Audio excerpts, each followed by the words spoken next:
அடியார் பரவும் அமரர் பிரானை முடியால் வணங்கி முதல்வனை முன்னி படியார் அருளும் பரம்பரன் எந்தை விடியா விளக்கு என்று மேவி நின்றேனே.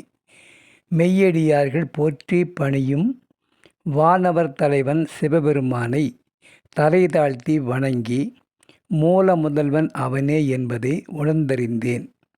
பூவுலகில் உள்ளவர்களுக்கெல்லாம் அருளை வாரி வழங்கும் பரம்பொருள் என் உயிர் தந்தையாவான். என் உயிர்த்துணையாகிய அவனையே நான் எனக்கு வழிகாட்டும் அணையாத விளக்கென்று கருதி அவனோடு கலந்து நின்றேன். முடி தலை முன்னே எண்ணி படியார் அப்படின்னா பூமியில் உள்ளவர், விடியா விளக்கு அணையாத விளக்கு, ஆன்மாக்கள் அக இருள் அகற்றி ஞான வழிகாட்டும் ஒளி விளக்கு இறையிருள். எனவே அது அணையா விளக்கு எனப்பட்டது.